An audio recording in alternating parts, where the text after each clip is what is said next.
Welcome to DRF Watch, featuring the 2018 top 10 contenders for the Queen's Plate, the 159th running. This list compiled by Alex Campbell and Ron Gierkink of the Daily Racing Forum and Keith McCalmont of the Woodbine Media Department.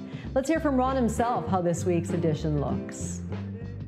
Yeah, no movement in the top 10 this week, but last year's champion, a 2-year-old filly, Wonder Gadot, she had an incredible work, which should set her up nicely for the Woodbine Oaks, and she should be odds on in that race.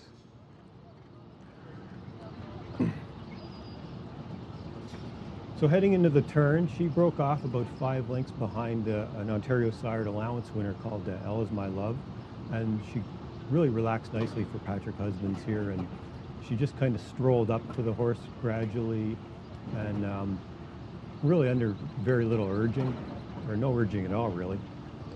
And about the 16th pole, he just kind of turns her loose and she blows by him. And you know, the other horse worked good too. He's running Sunday in Ontario side or in an allowance race, but really she just kind of toyed with him.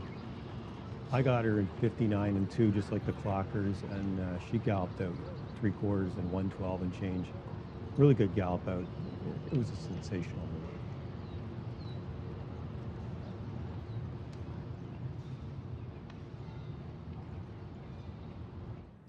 I'd have to say I'm even more impressed than Ron by that work. Wonder Gadot looking amazing. What a gallop out and what a stride on that filly. I really hope that she gets an opportunity to run in the Queen's Plate. Not a lot of racing going on for the top 10 contenders, so Ron has taken a look at a couple of the others in terms of how they've been working since their last starts.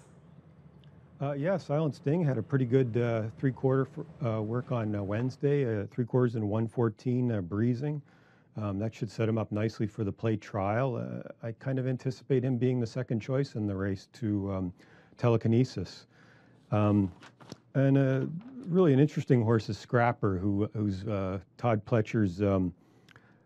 He's competed exclusively in at Gulfstream, based at Palm Beach Downs.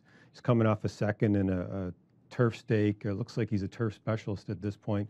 But he suddenly worked at half mile at Saratoga last weekend on the dirt training track there in 49. So he's made his way north. It looks like he's poised to make a start here, maybe in the trial.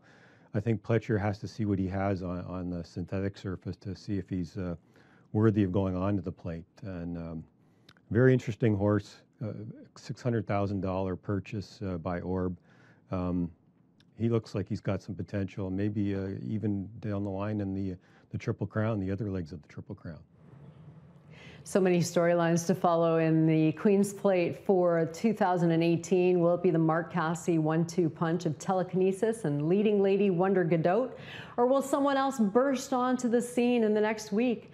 I will tell you, next week at this time, we will have the full fields for both the trial and the Woodbine Oaks. Tune in to the next edition of DRF Watch, featuring the top 10 contenders for the Queen's Plate.